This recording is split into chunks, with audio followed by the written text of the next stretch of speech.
Here is practice quiz problem number 5. First thing that we're being asked to do is to find the missing side of a right triangle. So we use the Pythagorean theorem because we know 2 other sides. So we go leg squared plus leg squared equals hypotenuse squared. And I happen to know that this one's going to work out nicely. 12 squared is 12 times 12, which is 144.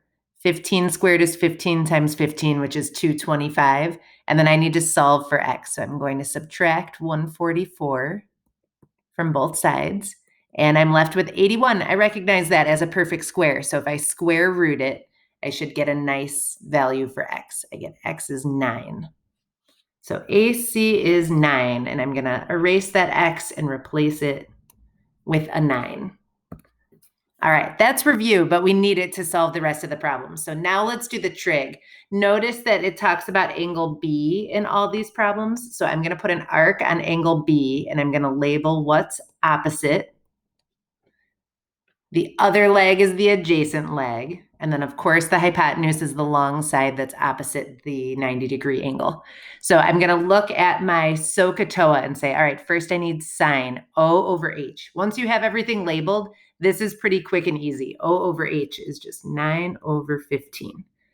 Then caught another hippie, A over H for cosine, 12 over 15. And then tan is tripping over apples, O over A, 9 over 12.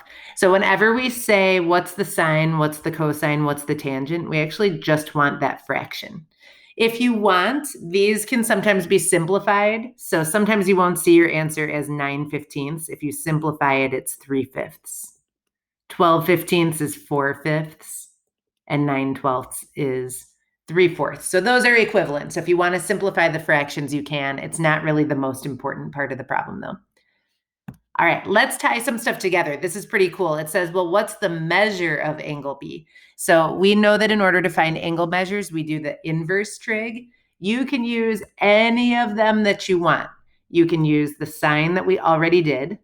You can use the cosine that we already did, or you can use the tangent that we already did. I usually use sine just because it's the one that comes first.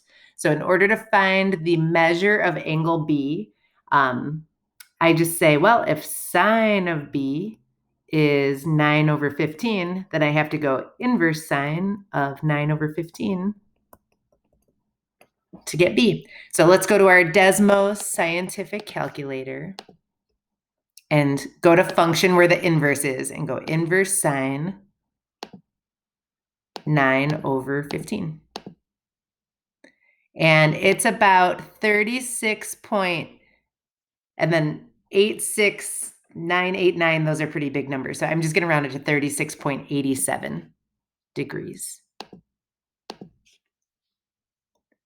36.87 degrees.